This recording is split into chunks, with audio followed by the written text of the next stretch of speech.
প্রিয় গল্প সাথী, সপ্তাহের সেরা গল্পে আপনাদের স্বাগত জানাই। আশা করি আপনারা সকলে খুব ভালো আছেন। বাংলা সাহিত্যের ভাণ্ডার থেকে আরেকটি ভালো লাগার গল্প, ভালোবাসার গল্প নিয়ে আমরা চলে এসেছি আপনাদের কাছে। আজকের গল্প পাঠ শুরুর আগে আপনাদের কাছে একটি অনুরোধ। আমাদের এই উপস্থাপনা ভালো লাগলে লাইক এবং শেয়ার করার পাশাপাশি আপনার মতামত লিখে জানাতে ভুলবেন না। যারা এখনো সাবস্ক্রাইব করেননি বা আমাদের চ্যানেলে নতুন এসেছেন, তাদের কাছে অনুরোধ, আমাদের চ্যানেলটি সাবস্ক্রাইব করে আমাদের উৎসাহিত করবেন, আরও অনেকটা পথ চলতে আমাদের সাহায্য করবেন। আর অবশ্যই বেল আইকনটি প্রেস করুন। আমাদের পরের পোস্টের নোটিফিকেশন আপনার কাছে পৌঁছে যাবে।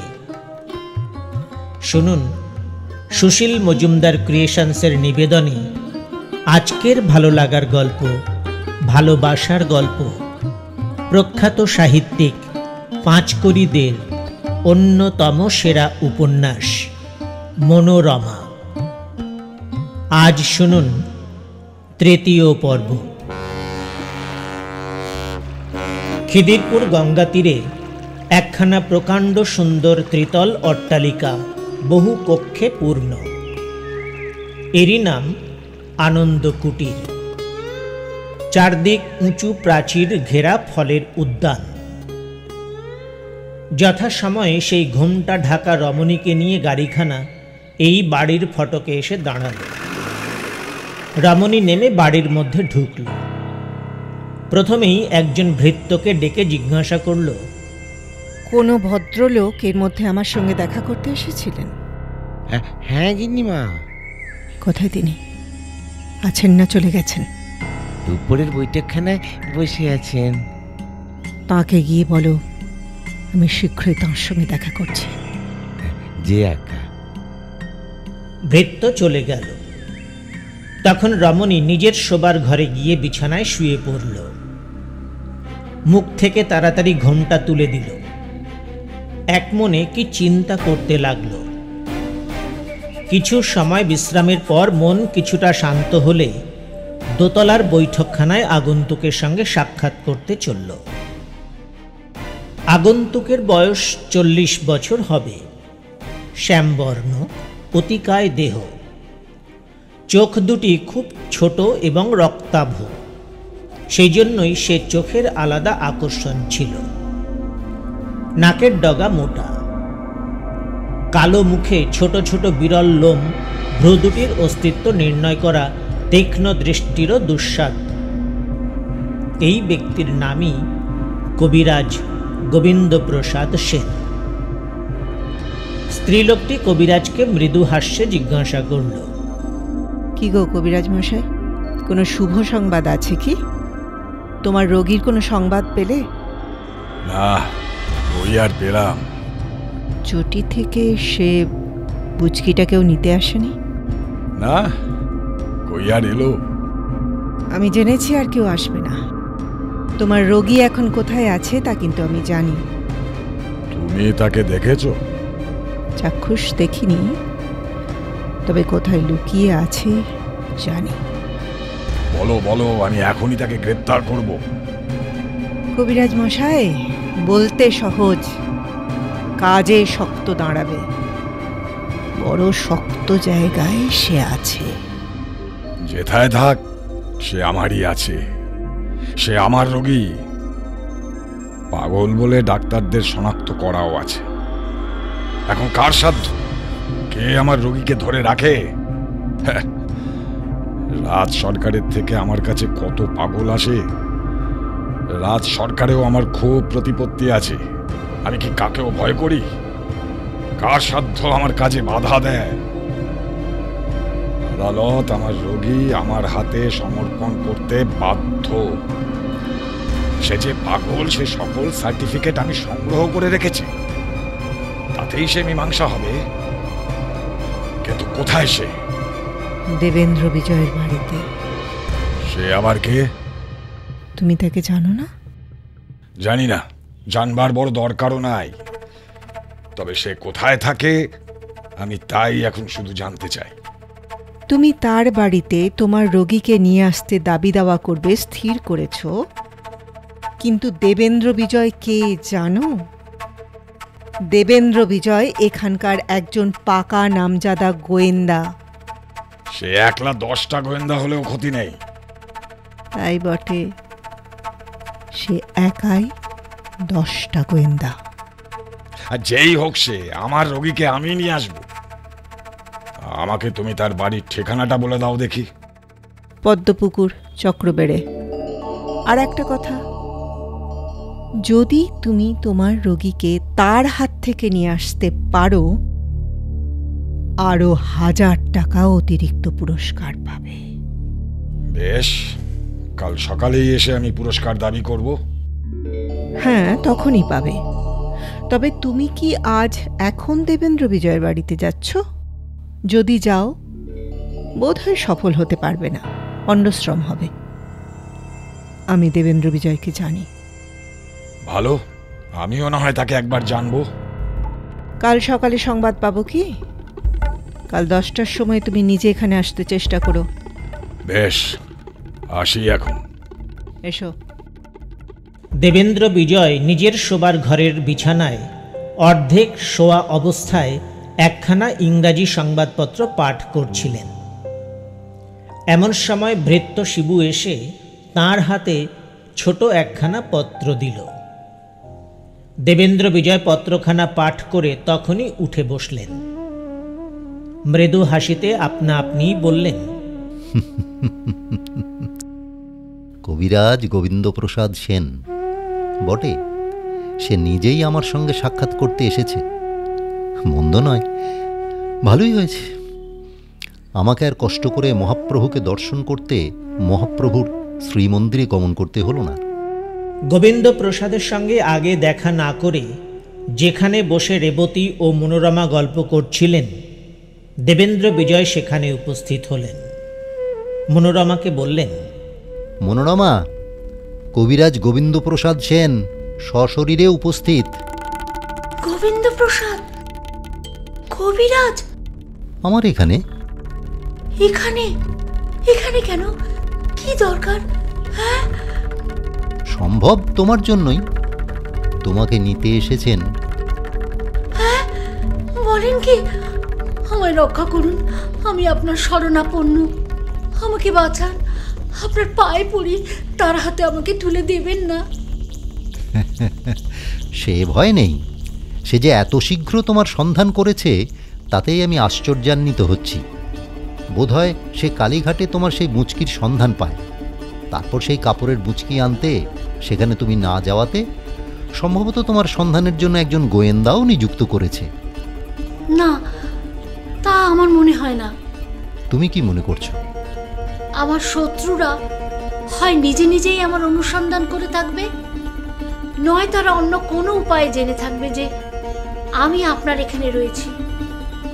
তাদের এমন সাহস হবে না যে আপনার মতো গোয়েন্দার ওপর গোয়েন্দাগিরি চালাতে আর কোনো গোয়েন্দা নিযুক্ত করে। হতে পারে। এখন দেখা যাক কবিরাজ মশাইয়ের কোন অভিপ্রায়ে দেবেন্দ্র বিজয়ের এখানে শুভাগমন। এই বলে দেবেন্দ্র বিজয় সেখান থেকে সদর বাড়ির দিকে চলে গেলেন। সদর বাড়ির বৈঠকখানায় কবিরাজ গোবিন্দপ্রসাদ অপেক্ষা করছিলেন। দেবেন্দ্র বিজয় তার সামনে উপস্থিত হলে তিনি জিজ্ঞাসা করলেন, আপনি? আপনার নাম কি দেবেন্দ্র বিজয় মিত্র? আগে আমারই নাম দেবেন্দ্র। দেবেন্দ্রকে বলার জন্য যা যা স্থির করে এসেছেন সেসব আমাকেই বলুন, তাহলে যথার্থ লোককেই আপনার বলা হবে। আপনি নাকি একটা পাগলি মেয়েকে নিজের বাড়িতে রেখেছেন? এই কথা? হ্যাঁ, এই কথা।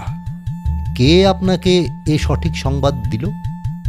এ সংবাদ আমি নিজেই রাখি। আমি কবিরাজ। যে রোগীকে আপনি নিজের বাড়িতে রেখেছেন সে আমারই তাঁবের। হতে পারে, সম্ভব, কিন্তু তাতে কি হয়েছে? হবে আর কি? আমার রোগীকে আমি নিতে এসেছি, তাকে ছেড়ে দিন। ব্যস্ত হবেন না, হচ্ছে। আপনার রোগীর নাম কি? তার নাম অজ্ঞাত। কেমন করে তবে তাকে আমরা চিনতে পারবো? তার চেহারায়। আর তার পাগলামিতে কেমন? হ্যাঁ, আর তার পাগলামিতে। তার পাগলামিটা কি? ওই পাগলামি যথেষ্ট। নিজে সে লোকের কাছে বলে বেড়ায় যে সে খিদিরপুরের আনন্দ কুটিরের উত্তরাধিকারী। তার নাম মনোরমা। ওহো, ঠিক। ব্যাপারটা তলিয়ে বুঝতে গেলে এর ভেতরে কেমন একটা চক্রান্ত আছে বলে বোধ হয় নাকি কবিরাজ মশাই? আমি এখানে আপনার প্রশ্নের জবাবদিহি করতে আসিনি। আমি আমার রোগীকে নিয়ে যেতে এসেছি। সে যে আপনার রোগী, এমন কোনো প্রমাণপত্র সঙ্গে এনেছেন কি? আছে আছে, অনেক আছে, এনেছি। কই? আগে বলুন দেখি সে এখানে আছে কিনা। আছে। আপনি ঠিক সন্ধানই পেয়েছেন। আমি কোনো বিশ্বাসী লোকের কাছে সন্ধান পেয়েছি। কে সেই বিশ্বাসী লোকটি? যে বলেছে সে সচক্ষে আমার রোগীকে এই বাড়ির মধ্যে প্রবেশ করতে দেখেছে। তবে সে লোক সে রোগীকে জানে? হ্যাঁ, জানে বই কি। কেমন করে সে লোকের সঙ্গে আপনার রোগীর পরিচয় হলো? আমি আপনার এ সকল বাজে কথার উত্তর দিতে বাধ্য নই মিত্তির মশাই। আপনার রোগী যে আমার বাড়িতে আছে এ কথা স্বীকার করতে তবে আমিও বাধ্য নই। যাতে মহাশয়কে বাধ্য হতে হয় তা আমি করব। বেশ তো, কি প্রকারে শুনতে পাই কি? আমাকে আইনের সাহায্য নিতে হবে। তাতে কিছু সময়ের আবশ্যক করে। তাতেই বা ক্ষতি কি? সে সময়ের মধ্যে আমি, যাকে আপনি নিজের রোগী বলে নির্দেশ করছেন, তাকে এমন স্থানান্তরে লুকিয়ে ফেলতে পারি যে আপনি সারা জীবনে আর তার কোনো সন্ধান পাবেন না। তবে কি আপনি তাকে রক্ষা করবেন? কেনই বা না করব বলুন? যেখানেই লুকিয়ে ফেলুন, আমার হাত ছেড়ে সে কোথায় যাবে? আমার কবলে তাকে আসতেই হবে। হতে পারে সে যে এখানে আছে এমন কোনো প্রমাণ আপাতত মহাশয়ের কবলে আছে কি? সে যে এখানে আছে তা আমি জানি। জানেন আপনি? আমিও জানি। আপনি তা না জানেন এমন নয়। সে কথা এখন ছেড়ে দিন। কোনো প্রমাণ আছে কি? তা যদি থাকে দেখান। যখন নিজের ক্ষমতা অনুসারে চলব তখন দেখাবো। এখন তাকে আপনি ছেড়ে দেবেন কিনা বলুন। দুই দফা ভালো রকম প্রমাণ না পেলে বোধহয় আপনার আদেশ আমি পালন করতে পারব না।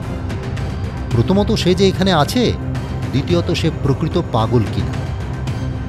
বেশ, কাগজ দুখানা পড়ে দেখুন।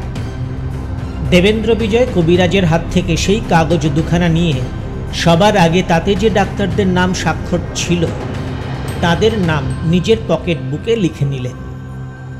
পাঠ না করে প্রমাণপত্র দুখানা ফিরিয়ে দিলেন। গোবিন্দপ্রসাদ বললেন, কই, পড়ে দেখলেন না?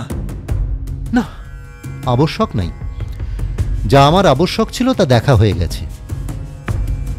ডাক্তারদের নাম? তা বেশ করেছেন। এখন আমার রোগীকে আমায় দিন। দিতে পারি যদি আপনি আমার কতকগুলি কথার যথার্থ উত্তর দেন। কে বলুন? কে আপনাকে পাঠিয়েছে? এ কথার উত্তর আমি আপনাকে দিতে পারি না। কোন ভদ্র মহিলা তার নাম প্রকাশ করা উচিত হয় না? বটে, ভদ্র মহিলা। যে ভদ্র মহিলাকে আপনি এখন মনোরমা বলে জানেন, সেই ভদ্র মহিলা কি? না, আমি সেসব কিচ্ছু জানি না। আপনার এই রোগীর ব্যয়ভার কে বহন করে? সে কথায় আপনার আবশ্যক কি? আবশ্যক আছে বই কি। আবশ্যক না থাকলে মহাশয়কে জিজ্ঞাসা করে কষ্ট দিতেই বা যাব কেন, আর নিজেই বা হেন কষ্ট পাবো কেন? আপনি যার নাম করলেন তিনি? মনোরমা? হ্যাঁ। আপনার রোগী যে এখানে আছে একথা আপনি তাঁর মুখেই শুনেছেন? না, তিনিই বলেননি। তার সঙ্গে আমার দেখা হয়নি। আপনি আপনি কি সত্যি কথা বলছেন? সত্য বলুন। আপনি কি আমায় মিথ্যাবাদী মনে করছেন নাকি? হ্যাঁ, আপাতত আপনার কথায় তাই আপনাকে মনে হয়। আমি মিথ্যাবাদী? আমাকে মিথ্যাবাদী বলা? যদি এটা তোমার নিজের বাড়ি না হতো তাহলে এখনই... থামুন থামুন কবিরাজ মশাই, থামুন, স্থির হন। একেবারে এতটা উতলা হবেন না। এটা যদি আমার নিজের বাড়ি না হতো তাহলে মজাটা ভালো করে আপনাকে দেখাতেন। আমার বাড়িতে এসেছেন বলেই সেই অবসর হলো না, পার পেলেন। আমার রোগীকে আপনি এখনই বার করুন। জ্বালাবেন না, ও দাবি দেওয়া দেবেন্দ্র বিজয়ের কাছে খাটবে না। কেন? এই তো আপনি স্বীকার করলেন যে আমি আপনার প্রশ্নের উত্তর দিলে আপনি আমার রোগীকে ছেড়ে দেবেন। আমি তো এমন কিছু ঠিক করে বলিনি, দিলে দিতে পারি এই কথাটাই বলেছিলাম। কিন্তু আপাতত যেমন দেখছি তাতে আপনার রোগীকে আপনার হাতে ছেড়ে দেওয়া আমার পক্ষে ঠিক হবে না। তুমি না দাও, আমি ছাড়ব না। আমি তাকে যে প্রকারেই পারি নিয়ে যাব। আপনি? ক্ষমা করুন, কি উপায়ে গ্রহণ করবেন যদি ভেঙে বলেন, বাধিত হই। যে প্রকারে পারি তাকে নিয়ে যাবই। কখন মহাশয়? এখনই। এখনই? কোন উপায়ে? জোরের সঙ্গে। আপনি কি তামাশা করছেন কবিরাজ মশাই? আপনার কথা শুনে আমার যে হাসি পাচ্ছে। কোনো কথা আর শুনতে চাই না। আমি চাই আমার রোগীকে দেবে কিনা শুনতে চাই। না। না দাও তবে এই নাও। বলে গোবিন্দ প্রসাদ হাতে থাকা গুপ্তি নামের লাঠির উপরের অংশ বুড়ো আঙুল দিয়ে টিপলেন। সঙ্গে সঙ্গে তার আগায় একখানা সুতীক্ষ্ণ মুখের কিরিচ বের হল। বেড়াবার লাঠি বর্গাকারে পরিণত হল। কবিরাজ সেটা দিয়ে দেবেন্দ্র বিজয়কে আঘাত করবার জন্য উপরে তুললেন। যদি সে আঘাত ব্যর্থ না হতো তাহলে দেবেন্দ্র বিজয়কে এতক্ষণ জ্ঞান হারিয়ে ধুলোয় গড়াগড়ি খেতে দেখা যেত। দেবেন্দ্র বিজয় সহজ উপায়েই তা ব্যর্থ করলেন। যেমন গোবিন্দ প্রসাদ তার মাথা লক্ষ্য করে আঘাত করতে যাবেন, দেবেন্দ্র বিজয় বসে পড়লেন। আঘাত দেওয়ালে সশব্দে আছড়ে পড়ল। এরই মধ্যে দেবেন্দ্র বিজয়ের বজ্রমুষ্টি লোহার মুগুরের মতো গোবিন্দ প্রসাদের মাথায় পড়ল। কবিরাজ প্রায় জ্ঞান হারিয়ে মাটিতে পড়ে গেলেন। আবার তখনই উঠলেন। বস্ত্রের আড়াল থেকে একটা সুতীক্ষ্ণ বড় ছুরি বের করে দেবেন্দ্র বিজয়কে আক্রমণ করবার চেষ্টা করলেন। দেবেন্দ্র বিজয় তাঁর এই আক্রমণের জন্য আগে থেকেই প্রস্তুত ছিলেন। তাকে নিজের সামনে এগিয়ে আসতে দেখে দুই পা পিছিয়ে এসে কবিরাজের যে হাতে ছোড়াখানা ছিল সেই হাতের কবজিতে সজোরে পদাঘাত করলেন। সেই ভীম পদাঘাতে অস্ত্রখানা কবিরাজের দুর্বল হাতের আলগা মুঠি থেকে ছিটকে ঝনঝন শব্দে মাটিতে পড়ল। তখনই দেবেন্দ্র বিজয় কবিরাজের বিশাল শরীর জাপটে ধরলেন। তাতে গোবিন্দ প্রসাদের বোধ হল যেন তার সর্বাঙ্গ লোহার শেকলে বাঁধা পড়ল। নিজেকে মুক্ত করবার জন্য অনেক চেষ্টা করলেন, বিফল প্রয়াস। দেবেন্দ্র বিজয়ের হাত থেকে মুক্তি লাভ করা বড় সহজ নয়।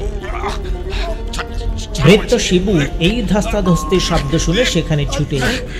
দেবেন্দ্র বিজয় শিবুকে বললেন, দরজাটা বেশ করে খুলে ফেল।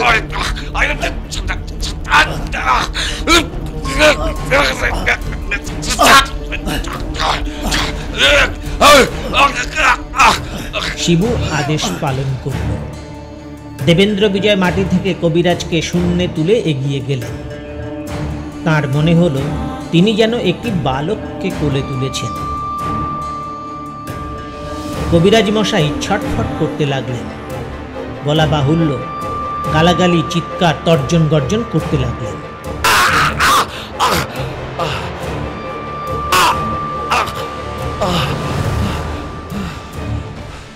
দেবেন্দ্র বিজয় গোবিন্দ প্রসাদের সেই বিশাল শরীর একটা কাপড়ের বুচকির মতো ছুঁড়ে সামনের রাস্তায় ফেললেন এবং তখনই সশব্দে বাইরের দরজা ভিতর থেকে বন্ধ করে দিলেন। গোধূলি, সন্ধ্যা হতে আর বেশি দেরি নেই। বিশাল সোনার পাত্রের মতো সূর্যের অর্ধেক অংশ মাত্র দিগন্ত রেখার উপরে দেখা যাচ্ছে। এমন সময় খিদিরপুরের আনন্দ কুটিরের পিছন দিকে অপ্রশস্ত পথ ধরে একজন কুঁজো লোক হাতের লাঠিতে দেহের ভার রেখে ধীরে ধীরে পথ চলছিলেন। লোকটি বয়সে অতি বৃদ্ধ, মাথার চুল, দাড়ি, গোঁফ সমস্তই পাক ধরে সাদা হয়ে গিয়েছে। পরিধানে একখানা মলিন জীর্ণ ছিন্ন বস্ত্র। মনে হচ্ছে লোকটি কাশির রোগী। দু চার পা চলছেন আর খপ খপ করে কাশছেন। যখন সেই লোকটি আনন্দ কুটিরের পিছনের ফলের উদ্যানের ছোট দ্বারের কাছে উপস্থিত হলো, তখন সেখানে কিছুক্ষণ দাঁড়িয়ে আগের তুলনায় একটু উঁচু শব্দে আরো 10 বার খক খক করে কাশল। তখনই ফলের উদ্যানের ছোট দ্বার খুলে গেল। তার মধ্য দিয়ে একজন মুসলমান যুবক ধীরে ধীরে বের হয়ে আগন্তুক কুঁজো লোকটির কাছে এসে বলল, এই যে আপনি এসেছেন। হ্যাঁ সূচি। এ কণ্ঠস্বর দেবেন্দ্র বিজয়ের। এই কুঁজো লোকটির ছদ্মবেশে নিজে দেবেন্দ্র বিজয় ও ছদ্মবেশী মুসলমান যুবক আর কেউই নয়, দেবেন্দ্র বিজয়ের ভাগ্নে শচীন্দ্র। আপনি এসে ভালো করেছেন। আপনাকে অনেক কথা বলার আছে। সময়ে শুনব, এখন চললেম। অপেক্ষা করার সময় নাই। আমি এখন শিবপুরে কবিরাজ গোবিন্দপ্রসাদের বাড়িতে যাব। কখন আবার আমার সঙ্গে দেখা করবেন? শিবপুরের কাজ শেষ করে যখন ফিরব, তখন তোমার সঙ্গে এইখানে দেখা করব। দেবেন্দ্র বিজয় সেখান থেকে চলে গেলেন। যখন দেবেন্দ্র বিজয় শিবপুরে পৌঁছলেন, তখন রাত অনেক হয়েছে। পথে জনপ্রাণীর চলাচল নেই। সকলেই তখন নিদ্রা দেবীর শান্তির কোলে বিশ্রাম লাভ করছেন। আকাশ নির্মল, পরিষ্কার পরিচ্ছন্ন। সেই নির্মল আকাশের একপাশে চন্দ্র হাসছে। দূরে থেকে দু একটি নক্ষত্র জ্বলছে। সময় বড়ই সুন্দর। অনেক কষ্টে, অনেক অনুসন্ধানে দেবেন্দ্র বিজয় কবিরাজ গোবিন্দপ্রসাদের সুবিশাল অট্টালিকা দেখতে পেলেন। সেই প্রকাণ্ড বাড়ির উপরতলার কয়েকটি কক্ষে আলো জ্বলছে, কিন্তু সবগুলি সম্পূর্ণ নীরব। নিচের তলেরও কয়েকটি কক্ষে আলো জ্বলছে। সেই সব আলোক রশ্মিমালা ছিদ্রপথে বাইরে এসে চাঁদের কিরণে মিশেছে। দেবেন্দ্র বিজয় রুদ্ধ দ্বারে বারবার করাঘাত করতে লাগলেন। কিছুক্ষণ পরে একজন কর্মচারী এসে দ্বার খুলল। তাকে দেবেন্দ্র বিজয় জিজ্ঞাসা করলেন,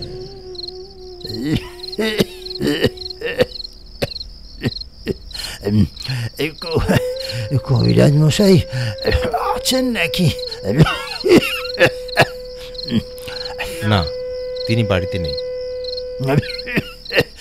কোথায় গেছেন তুমি জানো? আজ ফিরবেন কি? কোনো রুগী দেখতে গিয়ে থাকবেন। ফিরবেন কিনা তা ঠিক বলতে পারি না।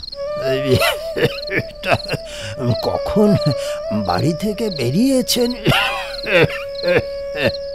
সন্ধ্যার আগে। তবে তো বড়ই বিপদে পড়লেন। এত কষ্ট করে এসেও তার সঙ্গে দেখা হলো না। কি করি এখন? বুড়া মানুষ, এত রাত্রে যাই বা কোথায়? আপনার কি দরকার বলুন, তিনি এলে আমি তাকে জানাবো। দরকার আর কি বাপু, আমার একটি ওই পাগলি মেয়ে কবিরাজের হাতে দিয়েছি। সেই মেয়েটি কেমন আছে তাই জানতে এসেছিলেন। পাগলি মেয়ে? কই, এখন তো কেউ নেই। হ্যাঁ, বলো কি বাবা, তবে কি মারা গেছে নাকি? আমার মেয়ে কি তবে?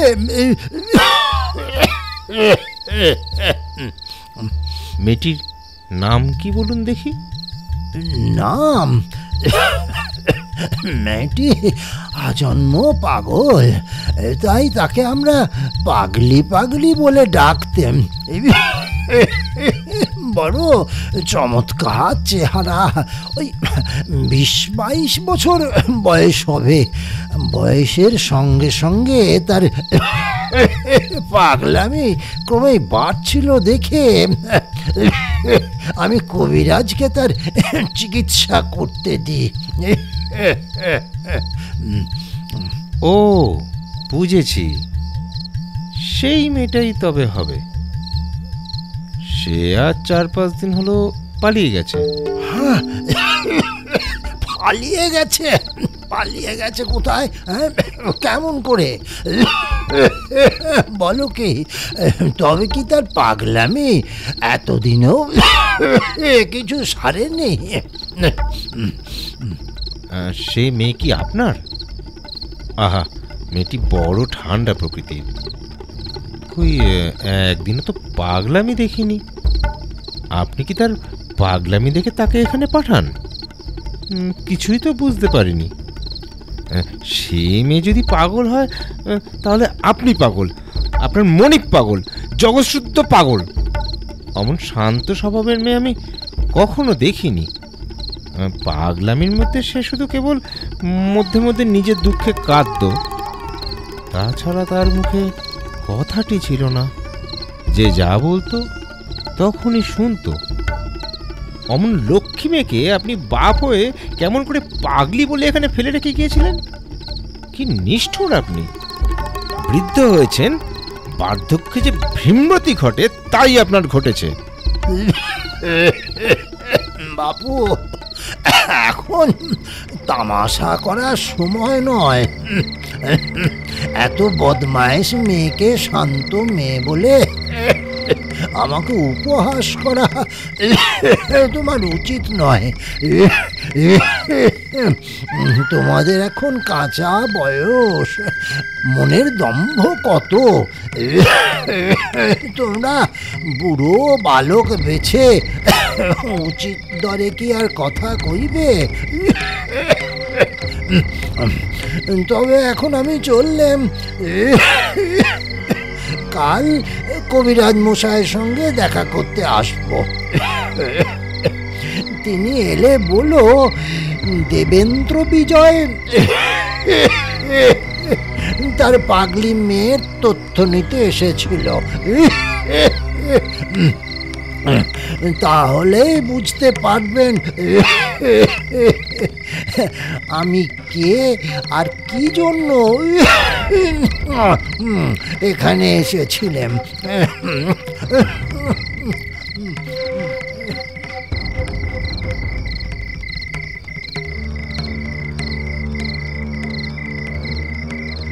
যখন দেবেন্দ্র বিজয় শিবপুর থেকে খিদিরপুরে শচীন্দ্রের সঙ্গে দেখা করতে ফিরলেন, তখন সকাল হতে বেশি দেরি নেই।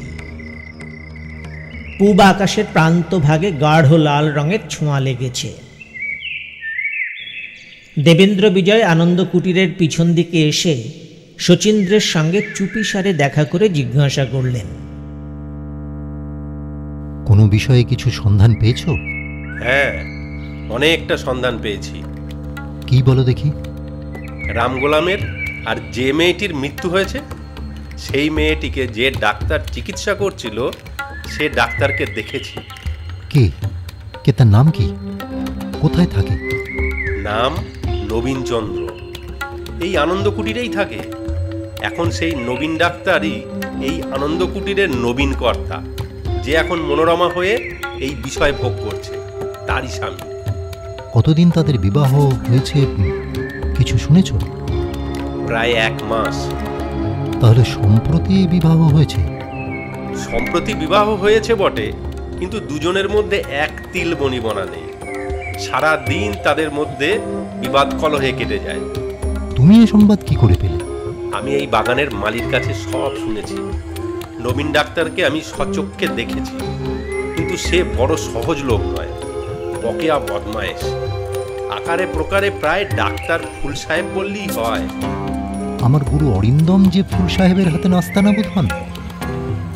ভালো, তার সঙ্গে তোমার কোনো কথাবার্তা হয়েছে?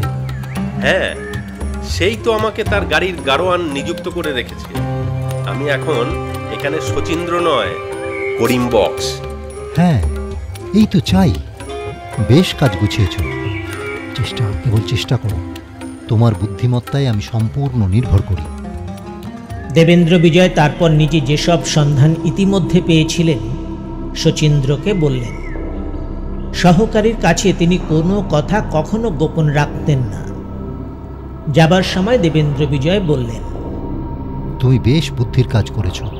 আমিও মনে করেছিলাম যে তুমি এখানে আনন্দ কুটিরে হোক কি নিকটে কারো বাড়িতে যেমন করে হোক নিজের একটা না একটা কাজ খুঁজে নেবে। যে পর্যন্ত আমার অন্য কোনো আদেশ না পাও এইখানে থাকো, সর্বদা চোখ চেয়ে অথচ মুখ বন্ধ করে থাকবে। তবেই দ্রুত কার্যোদ্ধার হবে। কেবল ভিতরে ভিতরে সতরের পুলিন্দার সন্ধান নিতে চেষ্টা করবে। এখন কোথায় যাবেন? নিজের বাড়িতে। ভাবগতিক দেখে বোধ হচ্ছে সেখানে কোনো বিভ্রাট ঘটে থাকবে। কেন মামাবাবু, এমন কথা আপনি বলছেন কেন? তারা এখন মনোরমাকে হাত করতে বিশেষ চেষ্টা করবে। কবিরাজও বাড়ি ছেড়ে সন্ধ্যের সময় বেরিয়েছে, ফেরেনি। নিশ্চয়ই তারা এক ভীষণ ষড়যন্ত্র করছে। তারা এখন মনোরমাকে হস্তগত করার জন্য মরিয়া হয়ে দাঁড়িয়েছে। কোনো বিঘ্ন ব্যাঘাত বিপদ এখন গ্রাহ্যই করবে না। সময়ে সুযোগ মতো আপনি আর একবার আমার এখানে আসবেন। হ্যাঁ, কেবল সন্ধানে থাকো। কোথায় কি হয় সর্বদা খবর রাখবে। ব্যাপার বড় ভয়াবহ। আমি এখন চললাম। শচীন্দ্র সেই ছোট দ্বার দিয়ে আনন্দ কুটিরের মধ্যে প্রবেশ করলেন। দেবেন্দ্র বিজয় সেখান থেকে উধাও হলেন। সকালে দেবেন্দ্র বিজয় বাড়ি ফিরলেন। তখন সূর্যের সোনার কিরণ চারদিকে ছড়িয়ে পড়েছে। ঘরের দ্বারে উপস্থিত হলে কি এক অমঙ্গল আশঙ্কায় তার মন অত্যন্ত বিচলিত হল।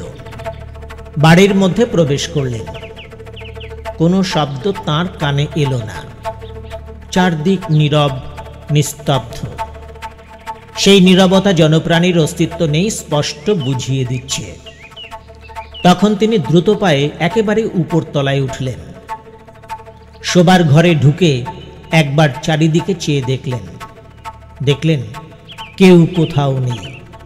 উঁচু স্বরে ডাকলেন, রেবতী, রেবতী, মনোরমা, মনোরমা, রেবতী, রেবতী, মনোরমা, মনোরমা। কোনো উত্তর পেলেন না। প্রতিধ্বনি ব্যঙ্গস্বরে শূন্য ঘরে সেই কথার পুনরাবৃত্তি করল মাত্র। দেবেন্দ্র বিজয় আপন মনে বললেন, আশ্চর্য, কোথায় গেল সব? শোবার ঘরের পাশের বারান্দায় গেলেন। গিয়ে দেখলেন যেখানকার যে সামগ্রী সেখানে ঠিক সেইভাবেই পড়ে আছে। উঠানে তার দৃষ্টি পড়ল। যা দেখলেন তাতে তাঁর মাথা ঘুরে গেল। একখানা রক্ত ভেজা তোয়ালে উঠানের একপাশে পড়ে আছে। সে তোয়ালে তাঁর স্ত্রী রেবতীর। কি ভয়ানক! তিনি চমকে উঠলেন। তিনি জীবনের মধ্যে এই প্রথম আত্মহারা হয়ে পড়লেন। আর কখনো তাঁর হৃদয় এত উদ্বেলিত হয়নি। তখন অধীর হয়ে পড়লে যে ভীষণ অনিষ্ট ঘটবে তা তাঁর মতো বুদ্ধিমান মানুষের বুঝতে বিশেষ দেরি হল না। তখনই তিনি বুক বেঁধে নিজের কর্তব্য ঠিক করতে চেষ্টা করলেন। এখন তাঁর কাজে তাঁর ভবিষ্যৎ অনেকটা নির্ভর করছে। এখন তাকে সব কাজ দ্রুত অথচ বিশেষ বিবেচনার সঙ্গে সমাধা করতে হবে। নতুবা যেসব দস্যু গত রাতের এই দুর্ঘটনার মূল, তাদের গ্রেপ্তার করা দুঃসাধ্য হয়ে উঠবে। যা ঘটেছে তা তিনি তখনই বুঝতে পারলেন, কিন্তু এই দুর্ঘটনায় গূঢ় রহস্য ভেদ করা তার এখন একান্ত প্রয়োজনীয়। ক্ষণিকের মধ্যে দেবেন্দ্র বিজয়ের মুখের ভাব পরিবর্তিত হল। তার মুখমণ্ডলে প্রদীপ্ত ভাব উজ্জ্বল হয়ে উঠল। তিনি যে কুঁজো বৃদ্ধ বেশে শচীন্দ্রের সঙ্গে সাক্ষাৎ করতে গিয়েছিলেন তা এখন ত্যাগ করলেন। আজ এই প্রথম দেবেন্দ্র বিজয়ের মনের উৎকণ্ঠা মুখমণ্ডলে প্রতিফলিত হতে দেখা গেল। তাঁর কুঞ্চিত কপালে গভীর চিন্তার রেখা ফুটে উঠল। ঠোঁট দুটো দেখে মনে হয় তাতে বিন্দু মাত্র রক্ত নেই। তাঁর বড় বড় চোখ দুটি থেকে যেন প্রতি মুহূর্তে তীর বেগে অগ্নিস্ফুলিঙ্গ বের হচ্ছে। তখন তাঁর মুখভাব গম্ভীর হলেও বিকৃত, নিতান্ত শোকার্তের মতো, খুবই ম্লান। তিনি নিজেকেই নিজে বললেন, দেবেন্দ্র বিজয়, ধৈর্য ধরো, অধীর হয়েও না, কাজ নষ্ট হবে।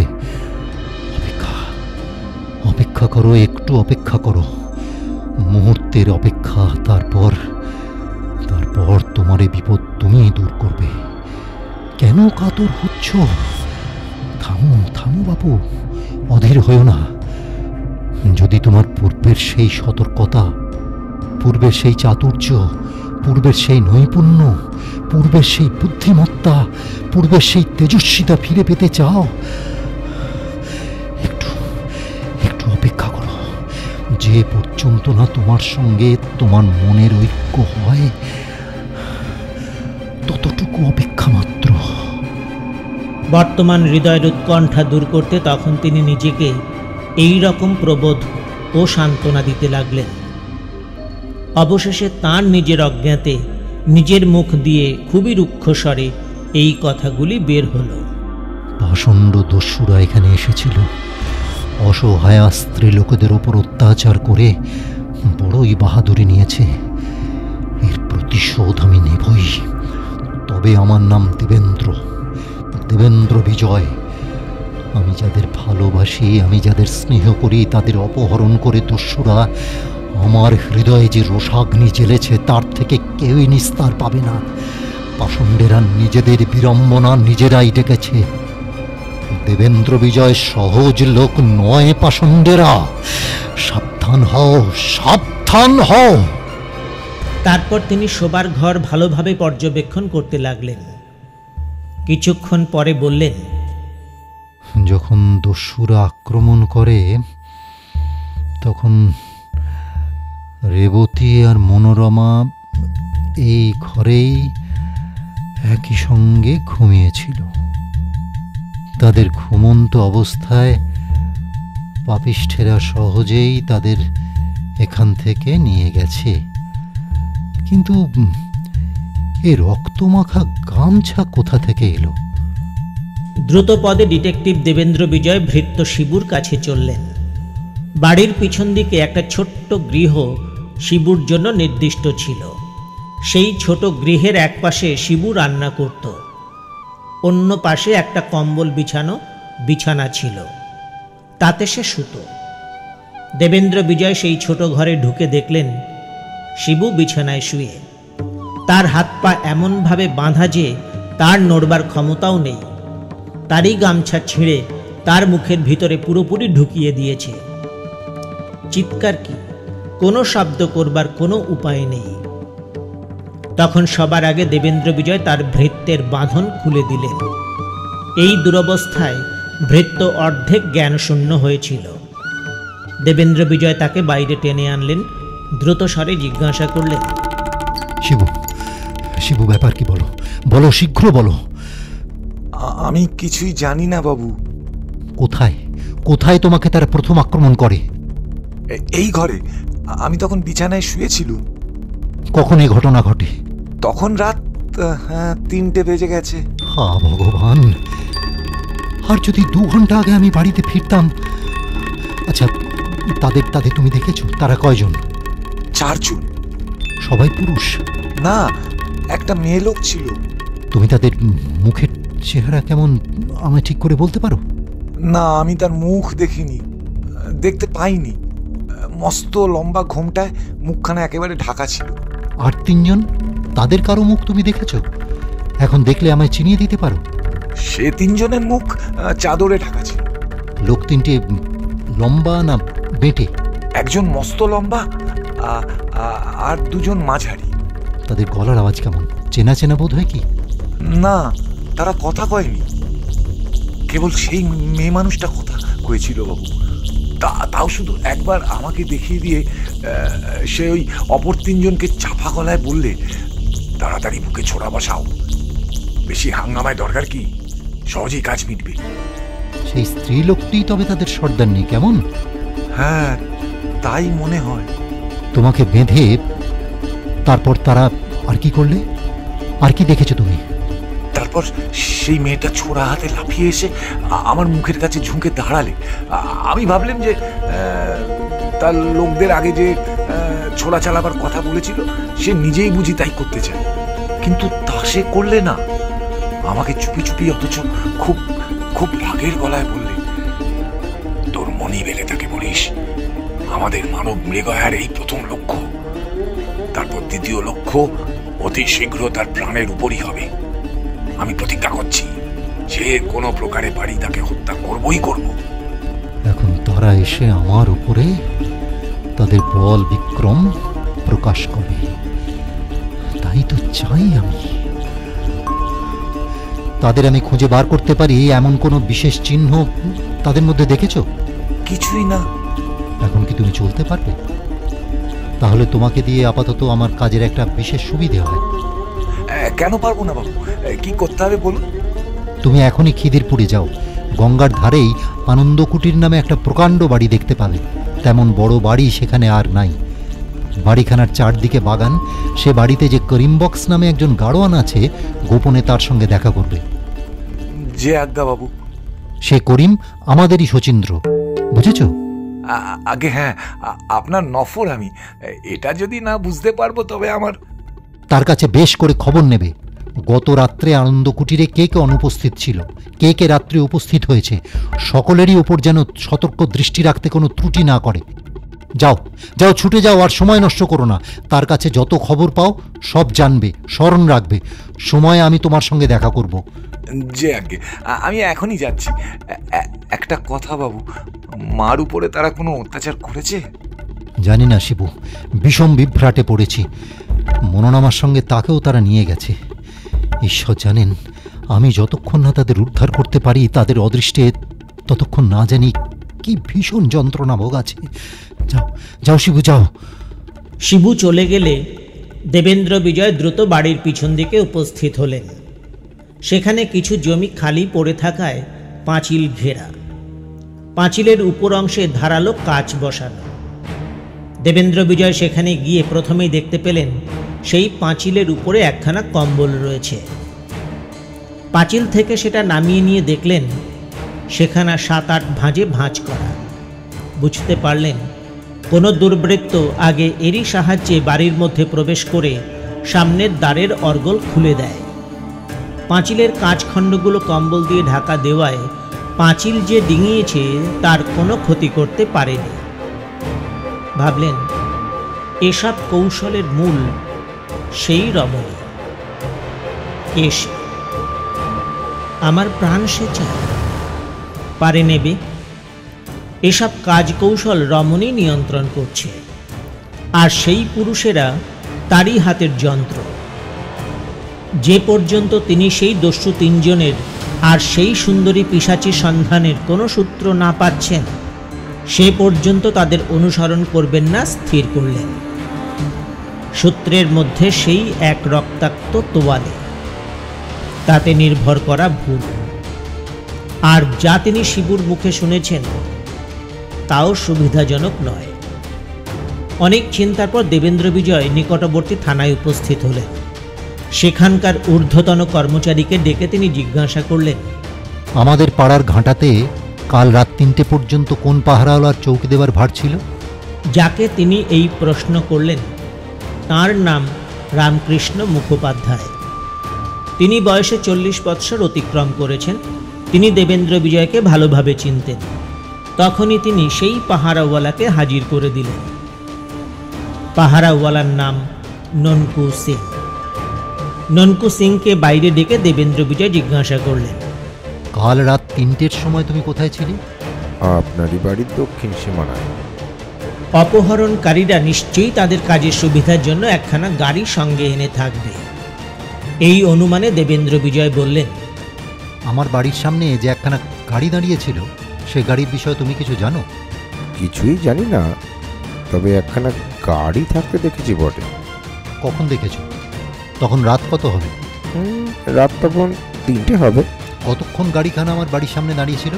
তা আমি ঠিক বলতে পারি না। গাড়িখানা থাকতে থাকতেই আমার পাহারা দেবার সময় ফুরায়, আমি থানায় ফিরে আসি। গাড়ি থেকে যে লোক নামে তুমি তাকে দেখেছো? দেখেছি, একটা মেয়ে লোক। কীরকম দেখতে? আমি তার মুখ দেখতে পাইনি, মুখখানা ঘোমটায় ঢাকা ছিল।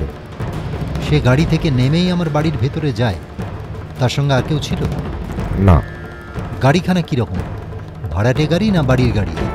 ভালো গাড়ি, চমৎকার দেখতে। ভাড়াটে গাড়ি নয়, যখন নয়, বড় লোকের গাড়ি। যখন গাড়িখানা আমার বাড়ির সামনে থাকে তখন তুমি কি মনে করেছিলে? মনে আর করব কি, বুঝলেন, অত রাতে আপনার একজন বড় দরের মক্কেল জুটে গেল। বড় দরের মক্কেল? বটে। দুর্ভাগ্যবশত আমি কাল রাত্রে বাড়িতে ছিলাম না, তার সঙ্গে আমার সাক্ষাৎ ঘটল না, আর তিনিও নিজের নামধামের কোনো ঠিকানা রেখে গেলেন না। আহা, এমন মক্কেল আপনার হাতছাড়া হয়ে গেছে। বোধহয় কোথাকার রানী হবে। রানী? বলো কি? মস্ত রানী, গায়ে কত গয়না, পোশাক কি! আমি তো দেখে অবাক হয়ে গেলাম। আমার সেই হাত লন্ঠনের আলোটি যেমনি একবার তার দিকে ফিরিয়েছি, তার গায়ের সমস্ত হীরামুক্তর গয়নাগুলো চকচক করে উঠে আমার চোখ দুখানি যেন ঝলসে দিল। সে গাড়িখানায় একজন কোচম্যান আর 2জন সহিস ছিল কি? 2জন কোচম্যান, 1জন সহিস। কোচম্যান 2জন কোচ বক্সেই ছিল, সহিসটা গাড়ির পিছনে নিজের জায়গায় বসেছিল। গাড়িখানা যখন আপনার বাড়ির সামনে এসে থামলো, তড়াক করে সহিসটা নেমে এসে বাড়ির দরজাটা খুলে ফেলে একপাশে দাঁড়ালো, আর সেই মেয়ে লোকটি গাড়ি থেকে নেমে সরাসরি আপনার বাড়ির ভেতর ঢুকে গেল। সে গাড়ির ঘোড়া দুটো কেমন, কি রঙের? একটা পাকিলে, একটা কালতে জিয়ান ঘোড়া। কোন দিক থেকে গাড়িখানা আসে? পূর্ব দিকের রাস্তা দিয়ে। কোন দিকে চলে যায়? সেসব আমি জানি না। তখন আমার বদলির লোক এসে পড়ায় আমি থানায় চলে আসি। তোমার সে বদলি লোককে সে গাড়ি সম্বন্ধে তখন কোনো কথা বলেছিলে? তোমার বদলি পাহাড়ওয়ালা কে, নাম কি তার? রঘুবীর পাড়ে, সে থানায় ফিরেছে। বেশ, তাকেই আমার এখন দরকার। গোয়েন্দাবাবু, কিছু খারাপই ঘটেনি তো? না না না, কিছু না। ননকু সিংকে বিদায় দিয়ে দেবেন্দ্র বিজয় রঘুবীর পাড়েকে সেখানে ডাকিয়ে আনালেন। তাকে জিজ্ঞাসা করলেন, যখন তুমি আমাদের পাড়ায় শেষ রাত্রে পাহারা দেবার জন্য বদলি হও, তখন আমার বাড়ির সামনে একখানা গাড়ি দাঁড়িয়েছিল কি? হ্যাঁ মশাই, ছিল বটে একখানা। আমি সেই গাড়ির পাশ দিয়ে চলে এসে আপনাদের বাড়ির পাশের রাস্তার মোড়ে দাঁড়াই। গাড়ির ওপরে 2জন কোচম্যান ছিল? একজনও না, একটা ছোড়াই ঘোড়া দুটোর লাগাম ধরে রাস্তার একপাশে দাঁড়িয়েছিল। তাকে তুমি কোনো কথা জিজ্ঞাসা করেছিলে? হ্যাঁ, আমি গাড়োয়ানের কথা তাকে জিজ্ঞাসা করেছিলাম। সে বললে বাড়ির ভিতরে গেছে। তারপর আমি ওই এক চক্র চৌকি ঘুরে আবার আপনার বাড়ির রাস্তায় আসি। ফিরে এসে তুমি আর কিছু দেখেছো? আমি ফিরে এলাম, গাড়িখানা অপূর্ব দিককার রাস্তা দিয়ে চলে গেল। তখন কি তুমি সে গাড়িতে 2জন কোচম্যান আর 1জন সহিসকে দেখেছিলে? কই, সহিসকে দেখিনি তো, 2জন কোচম্যান ছিল। যে ছোঁড়া আগে ঘোড়ার লাগাম ধরে দাঁড়িয়েছিল তাকে তুমি চেনো? তাকে তুমি দেখিয়ে দিতে পারো? যখন বলবেন তখনই আমি তাকে আপনার কাছে হাজির করে দেবো। শুনলাম এইমাত্র তুমি ঘাঁটি থেকে ফিরে এসছো। এখন কি ঘুমাবে না তার বদলে 2টো টাকা নেবে? তা যদি নিতে চাও তবে এখনই আমার সঙ্গে এসো, সেই ছোঁড়াটাকে দেখিয়ে দাও। চলুন। তারপরে ডিটেকটিভ দেবেন্দ্র বিজয় সেই পাড়েজিকে সঙ্গে নিয়ে থানা থেকে বেরিয়ে গেলেন। পথে তার হাতে 2 টাকা দিলেন। যে বালক গতরাত্রে ঘোড়ার দড়ি ধরে দাঁড়িয়েছিল, আধ ঘন্টার মধ্যে পাড়েজি তাকে উপস্থিত করল। সে তার নিদ্রাতুর চোখ দুটি 2 হাতে রগড়াতে রগড়াতে দেবেন্দ্র বিজয়ের সামনে এলো। দেবেন্দ্র বিজয় তাকে জিজ্ঞাসা করলেন, তোমার নাম কি বাপু? শ্রীশচন্দ্র রায়। এখন কি তুমি ঘুমোচ্ছিলে? হ্যাঁ মশাই, ঠিকই বলেছেন। কাল অনেক রাত্রে শুয়েছি। আপনারা আমায় কাঁচা ঘুমে ডেকে এনেছেন। এতে তোমার ঘুম ছুটবে কি? এই বলে দেবেন্দ্র বিজয় তার হাতে একখানা 5 টাকার নোট দিলেন। ঠিকই ঢুকবে, বোধহয় আর 3 রাতের ঘুম কাছে ঘেঁষবে না। এখন ওখানার ট্যাঁকে গুজে আমার কথাগুলির উত্তর দাও দেখি। তুমি কাল রাত্রে একখানা গাড়ির ঘোড়ার লাগাম ধরে দাঁড়িয়েছিলে? হ্যাঁ মশাই, ঠিকই বলেছেন। কতক্ষণ তুমি সে ঘোড়ার লাগাম ধরে দাঁড়িয়েছিলে? প্রায় আধ ঘন্টা। কে তোমাকে ঘোড়া ধরতে বলে? তখন রাত কত হবে? সেই গাড়ির গাড়োয়ান। রাত তখন 3টে হবে। এত রাত্রে তুমি কোথা থেকে আসছিলে? মামার বাড়ি গিয়ে ফিরতে রাত হয়ে যায়। 2জন গাড়োয়ান আর 1জন সহিস সে গাড়িতে ছিল কি?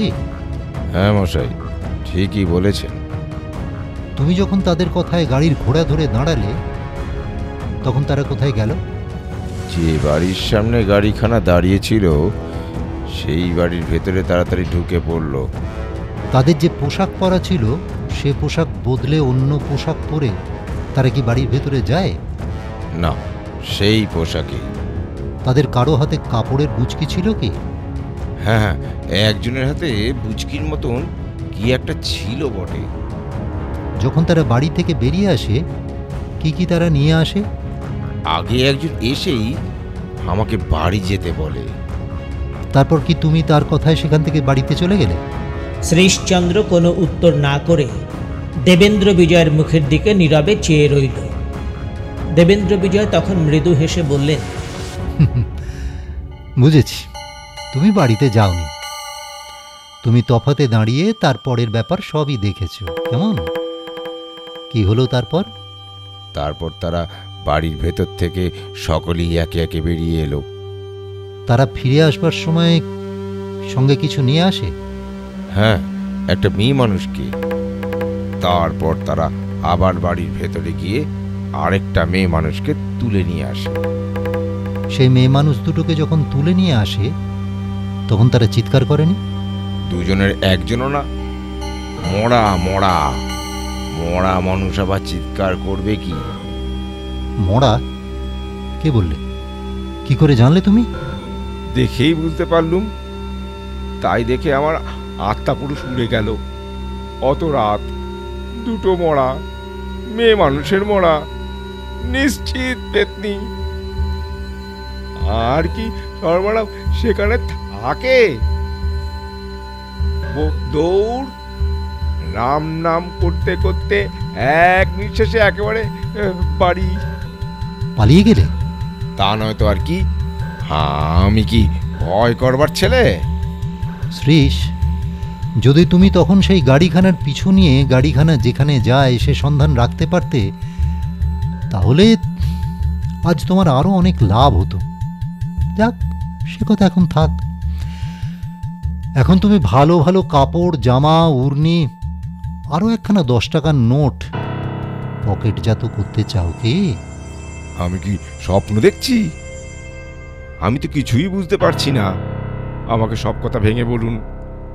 আপনার কথা শুনে আমারও ভয় হচ্ছে। 1 দিন কি 2 দিনের জন্য তুমি আমার কাজে নিযুক্ত থাকবে। আমি যখন যা বলবো তখন তাই করবে। আজ থেকেই? এখন থেকেই। বেশ, যখন আপনি আমাকে আপনার কাছে যেতে বলবেন আমি তখনই গিয়ে হাজির হব। এখনই তোমাকে আমার সঙ্গে যেতে হবে। কোথায়? অনেক জায়গায়। না মশাই, আমার ভয় করছে। শেষে কি বিঘড়ে পড়ে এই অল্প বয়সে পৈতৃক প্রাণটাও খাওয়াবো? ভয় কি? তুমি এই পাহারাওয়ালাকে চেনো কি? হ্যাঁ, চিনি বই কি। এর নাম রঘু পাড়ে। তবে ওকে আগে জিজ্ঞাসা করতে পারো, তারপর আমাকে বিশ্বাস করো। না মশাই, বিশ্বাস অবিশ্বাস কি, ভদ্রলোক আপনি। এখনই তুমি আমার সঙ্গে যেতে রাজি?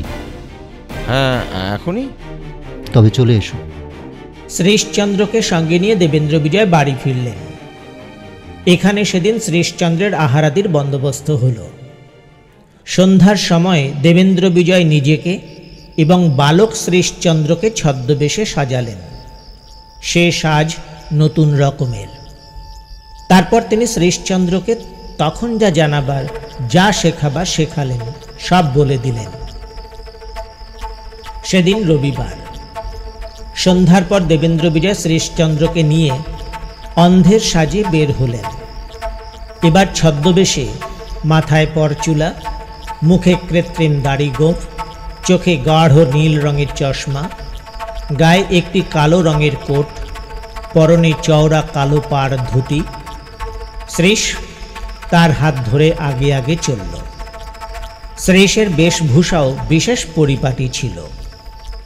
সেই বেশে, সেইভাবে শ্রীশকে সঙ্গে নিয়ে দেবেন্দ্র বিজয় এক বিশাল দোতলা অট্টালিকার মধ্যে ঢুকলেন। সেই দোতলা বাড়ি কমপক্ষে 200 লোকের আশ্রয়স্থল। তার মধ্যে অল্প মাইনের কেরানি ও স্কুলের ছাত্রই বেশি, আর জন কয়েক ডাক্তার, কিছু উকিল ও মোক্তার সেই বাড়িতে দরকার মতো 2-1টি ঘর ভাড়া নিয়ে থাকেন। বিশেষত সেই বাড়িটা অনেক ভয়ানক লোকের নিরাপদ আশ্রয়। 4 মহল বাড়ি, 4 মহলের 4টি উঠানো বিশাল। তেমন বড় বাড়ি বড় একটা দেখতে পাওয়া যায় না। একটা ছোট গ্রাম বললেও বাড়িয়ে বলা হয় না। এইখানেই উকিলবাবু নিজের জন্য 3টি ঘর ভাড়া নিয়েছেন। একটি ঘর উপরতলায়, নিজে সেই ঘরে বসেন। সেই ঘরেই নিজের মক্কেলদের সঙ্গে পরামর্শ করেন।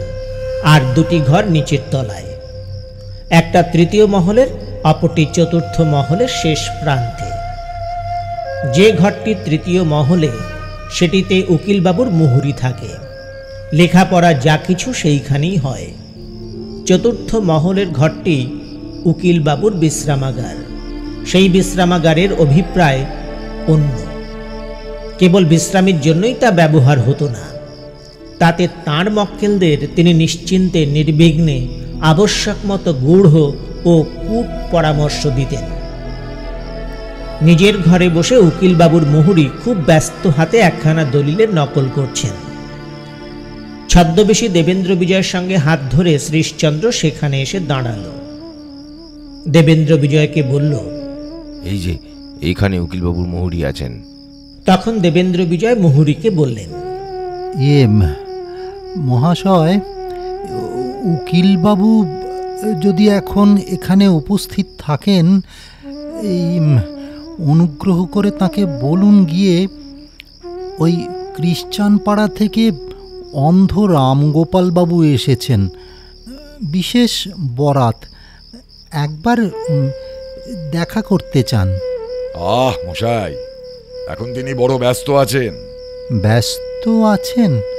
ও, হতে পারে।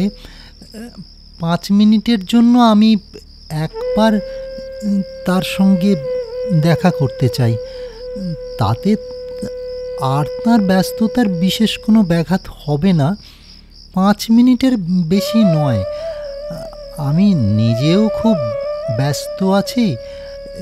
তাকে বলুন বিলম্ব করবেন না। যে ঘরটি মুহুরির জন্য নির্দিষ্ট ছিল, সেই ঘরের 2টি দ্বার, একটি 3য় মহলের উঠানের সামনে, অন্যটি 4র্থ মহলের উঠোনের শেষে। শেষের দ্বার দিয়েই মুহুরি উকিলবাবুর কাছে চললেন।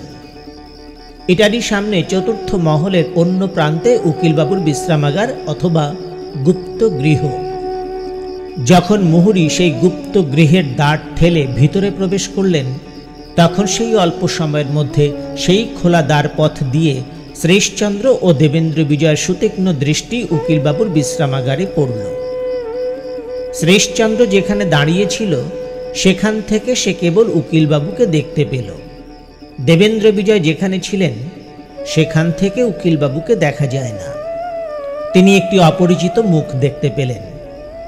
আগে সে মুখ তিনি কখনো দেখেছেন বলে মনে হলো না, কিন্তু শচীন্দ্রের বর্ণনা অনুসারে বুঝতে পারলেন সেই মুখ যেন অনেকটা নবীন ডাক্তারের মতো। শ্রীশচন্দ্র দেবেন্দ্র বিজয়ের কানে চুপি চুপি বলল, তাদের একজনকে আমি দেখতে পেয়েছি। ঠিক চিনতে পেরেছ কি? ঠিক ঠিক, নিশ্চয় ঠিক চিনতে পেরেছি। সে না হয় যায় না, সেই 2জন গাড়োয়ানের একজন।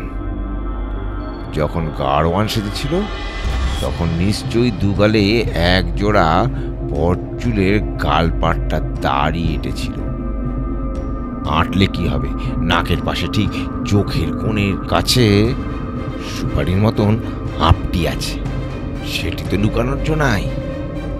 যখন যেমন সাজে সাজু, ওই আপটিতে ঠিক মালুম হয়ে যাবে। চিনেছি, আর বলতে হবে না। এমন সময় দ্রুত পায়ে মুহুরী দেখা দিল। মশাই, একটু অপেক্ষা করুন, এখনই তিনি আপনার সঙ্গে দেখা করুন। বসুন বসুন আপনি। এই বলে নিবিষ্ট মনে মাথা নিচু করে আবার দলিলের নকল লিখতে লাগলেন। তার অলক্ষ্যে দেবেন্দ্র বিজয় তার পিছনে নিঃশব্দে গিয়ে দাঁড়ালেন এবং চশমা জোড়া চোখ থেকে টেনে খুলে ফেলে নিচু স্বরে মধুর বাক্যে মুহুরীকে বললেন, আমার হাতে কি দেখতে পাচ্ছ? মুহুরী তখন মুখ তুলে চেয়ে দেখল নিজের নাসিকার 2 ইঞ্চি তফাতে তারই লক্ষ্যে একটা উদ্যত পিস্তল। ভয়ে প্রাণ উড়ে গেল। কাঁপতে কাঁপতে জড়ানো গলায় বলল, হ্যাঁ, কি মশাই? চুপ করো। যদি নিজের প্রাণটাকে কিছুমাত্র মূল্যবান বলে বোধ করো, বাঁচতে চাও, আমি যা বলি তা শোনো। কোনো কথা কইও না। বিনা বাক্য ব্যয়ে আমাকে তোমার উকিলবাবুর গুপ্ত গৃহে একবার যেতে দাও। কেন মশাই? তিনি তো নিজেই এখানে আসছেন। না, তাকে আর কষ্ট করে আসতে হবে না। তিনি সে কষ্ট নিজে নেবেন এমন আমার ইচ্ছা নয়। যদি প্রাণের উপরে মায়া থাকে, কোনো গোল করো না, আমার কাজে বাধা দিও না। দেবেন্দ্র বিজয় ও শ্রীশ উভয় মিলে মুহুরীর মুখ ও হাত পা বেঁধে ফেলে মাটিতে শুইয়ে দিলেন। শ্রীশচন্দ্রকে সঙ্গে নিয়ে দেবেন্দ্র বিজয় সেখান থেকে বাইরে এলে শ্রীশচন্দ্রকে মুহুরীর ঘরের 2 দ্বারে শিকল লাগাতে বললেন।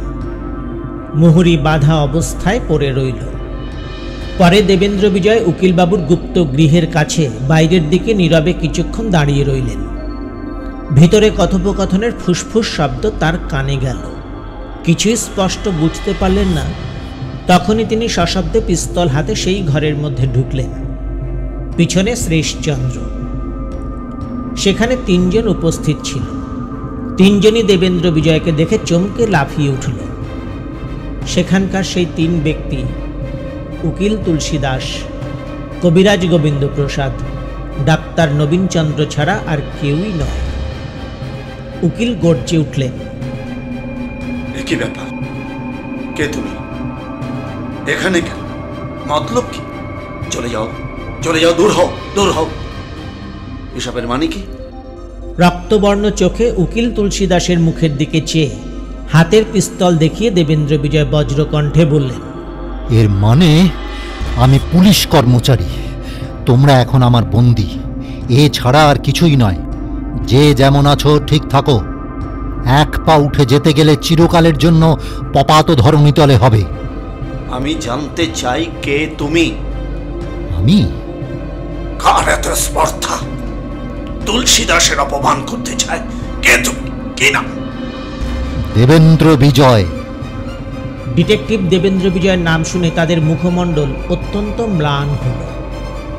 পরিহাসের হাসি হেসে খলশ্রেষ্ঠ মিষ্টভাষী নবীন ডাক্তার বললেন, আপনি দেবেন্দ্র বিজয়? নাম শুনেছিলেন, আপাতত দেখে ধন্য হলেন। মশায়ের ন্যায় বিচক্ষণ সিআইডির এ কাজটা উপযুক্ত হয়নি। উপযুক্ত কিনা গত রাত্রের কথা স্মরণ করে দেখলে সেটা বুঝতে বড় বিলম্ব হবে না? গত রাত্রি কি হয়েছে? আমি আপনার কথা বুঝতে পারছি না। এখন না বুঝতে পারেন, একটু পরে বুঝতে পারবেন। ভেঙে বলুন, আপনার অভিপ্রায় কি? অভিপ্রায় সাংঘাতিক। শ্রীশ, এদিকে এসো, সামনে এসে দাঁড়াও। শ্রীশচন্দ্র দেবেন্দ্র বিজয়ের আদেশ পালন করল। তার সামনে এসে দাঁড়াল। শ্রীশ, এই 3 জন লোকের মধ্যে কে কে তোমার চেনা লোক বলো দেখি? ওই যে 2 জন লোক এক জায়গায় বসে আছে। আমি এখন যার সঙ্গে কথা করছি এ লোক নয়। না।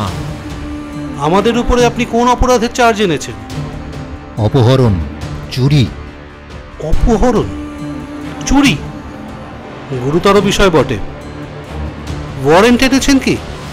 এক্ষেত্রে ওয়ারেন্ট আবশ্যক করে না। তা বললে কি চলে চাঁদ? ওয়ারেন্ট চাই, অবশ্যই সেটা নিয়ে আসা আবশ্যক ছিল। মৃগবাটিতে গিয়ে ওয়ারেন্ট দেখো। যদি ভালো চাও, হাতকড়া ধারণ করতে কিংবা রুলের বাড়ি খেতে স্বাদ না থাকে, যে দুজন স্ত্রীলোককে তোমরা তাদের অসহায় অবস্থায় নিয়ে এসেছ তাদের মুক্তি দাও, নতুবা নিশ্চয় যেন দেবেন্দ্র বিজয়ের হাতে তোমাদের কারো মুক্তি নাই। আমরা এই সকল ব্যাপারে কিছুই জানি না। মিথ্যা কথা। আমার না আপনার? আমরা এই সম্বন্ধে কিছুই জানি না। জানো না? আমি নিশ্চয়ই জানি। তোমরাই গত রাত্রে আমার বাড়িতে গিয়েছিলে। তোমাদের 3 জনের 2 জন কোচম্যান আর একজন সহিস সেজেছিল। তোমাদের নেত্রী একজন রমণী, তাকেও আমি জানি। সেই এখন আনন্দ কুটিরের মনোরমা। তারই পরামর্শে যে তোমরা এ কাজ করেছ তা আমি এখন বেশ বুঝতে পেরেছি। এতে তোমাদের যথেষ্ট বুদ্ধিমত্তা আছে।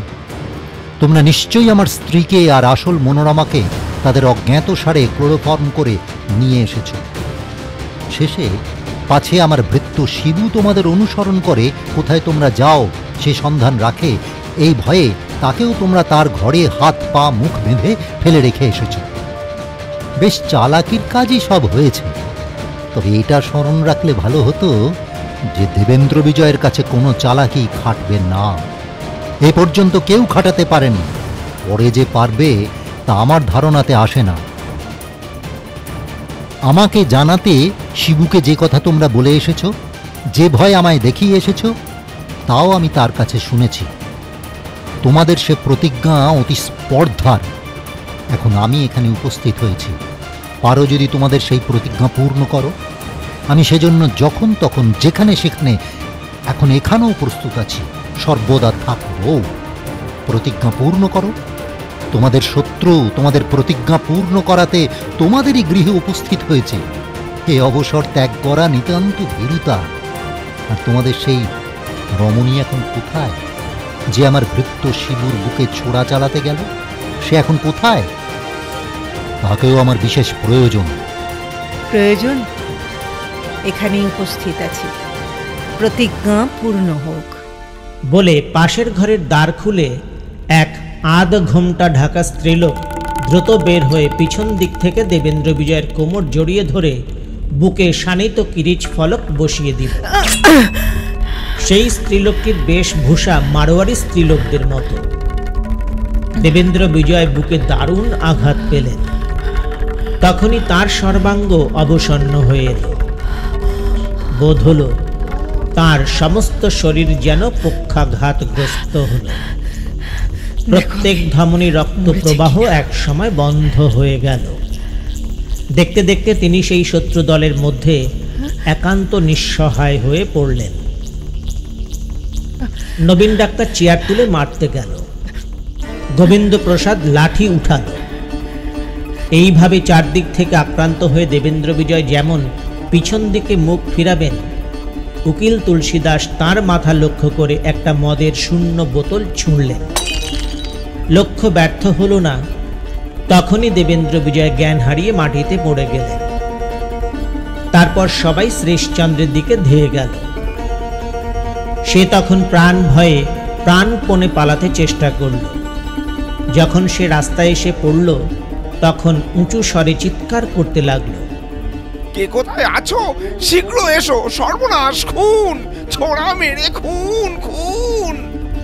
সেই ঘোমটা ঢাকা রমণী দেবেন্দ্র বিজয়ের দেহের দিকে নির্দেশ করে নবীন ডাক্তারকে জিজ্ঞাসা করল, দেখো আগে মরেছে কিনা।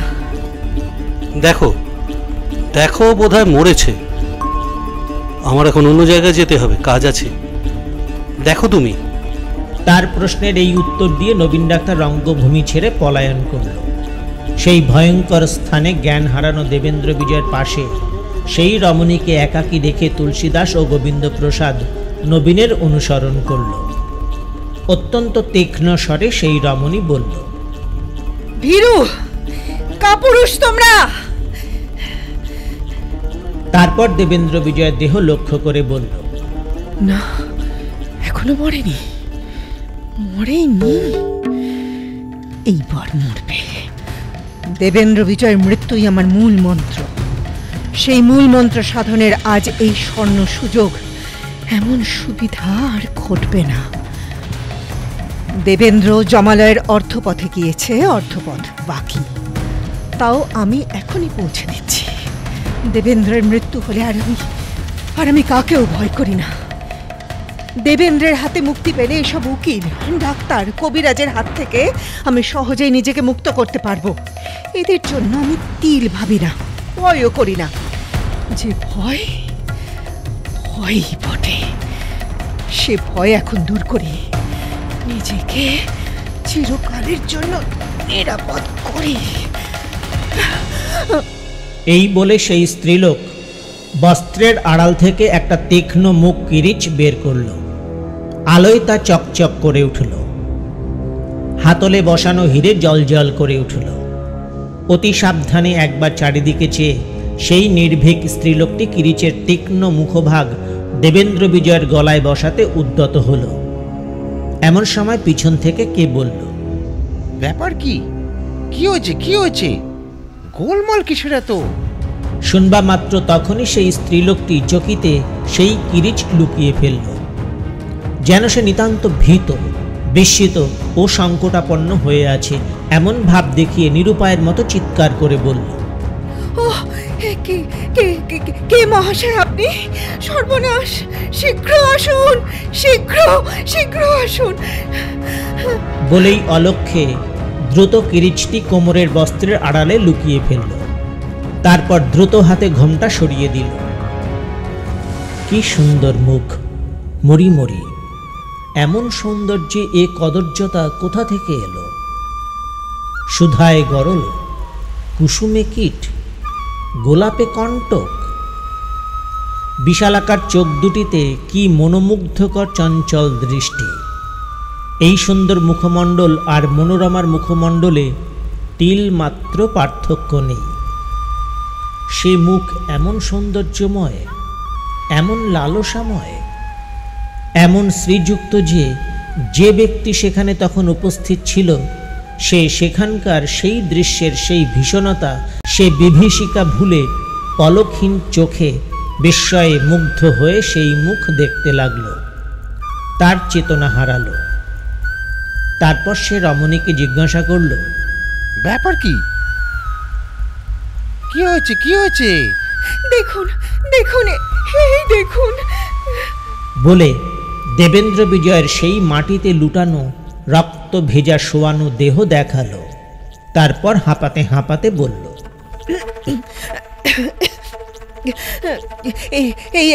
এইখানে একজন ডাক্তার থাকেন। আমার স্বামীর বড় ব্যারাম। আমার আত্মীয় কেউ না থাকায় আমি নিজেই তাকে সেই সংবাদ দিতে এসেছিলাম। যেমন আমি গাড়ি থেকে নেমে বাইরের দরজায় পা দিয়েছি, চারজন লোক এই দিক থেকে ছুটে বেরিয়ে গেল। তাদের মধ্যে একটা ছোঁড়া, তার হাতে একখানা প্রকাণ্ড ছোঁড়া ছিল। তাই ঘুরাতে ঘুরাতে সে বেরিয়ে গেল। আর তিনজন লোক তারই পিছনে খুন খুন বলে চিৎকার করতে করতে লাফাতে লাফাতে চলে গেল। আমি তখনই ছুটে এদিকে আসি। একটা গোঙানি শব্দও শুনতে পেলাম।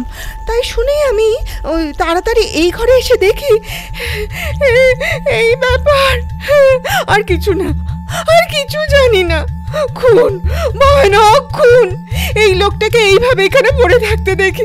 দেখুন, দেখুন, আপনি এসেছেন, আমার ভরসা হয়েছে। হতভাগ্য বেঁচে আছে কিনা দেখুন না, মরে নাই তো। আগন্তুক দেবেন্দ্র বিজয়ের পাশে বসে নাকে একটা আঙুল ধরে বলল, না, অল্প অল্প নিঃশ্বাস পড়ছে।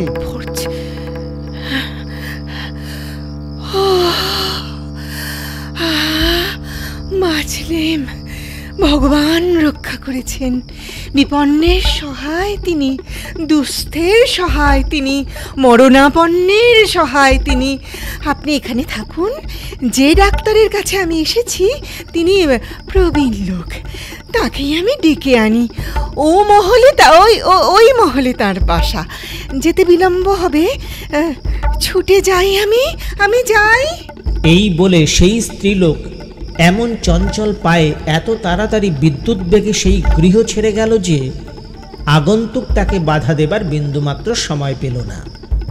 স্ত্রীলোকটি সেখান থেকে পালিয়ে গেলে সে চিৎকার করে বলল, থামো থামো, দাঁড়াও, যেও না, একটু অপেক্ষা করো। তখন সেই স্ত্রীলোক বাইরের অন্ধকারে মিশে গিয়েছে।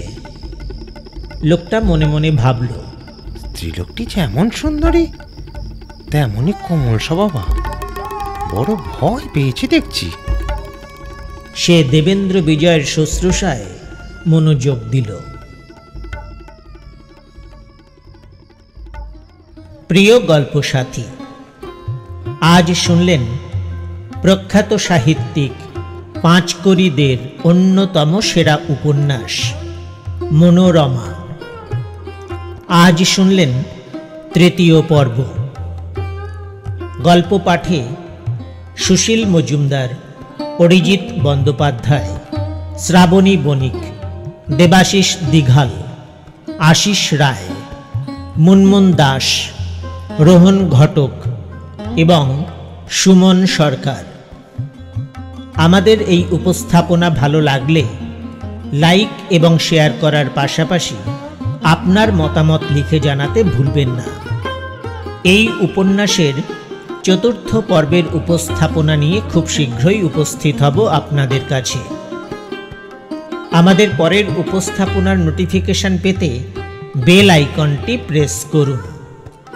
আর যারা এখনও সাবস্ক্রাইব করেননি বা যারা আমাদের এই চ্যানেলে নতুন এসেছেন তাদের স্বাগত জানিয়ে অনুরোধ করছি, আমাদের চ্যানেলটিকে সাবস্ক্রাইব করে আমাদের উৎসাহিত করবেন, আরও অনেকটা পথ চলতে আমাদের সাহায্য করবেন। আজকের মতো বিদায় নিচ্ছি। আপনাদের সঙ্গে আবার যোগাযোগ হবে পরের উপস্থাপনায়। সকলে ভালো থাকবেন। নমস্কার।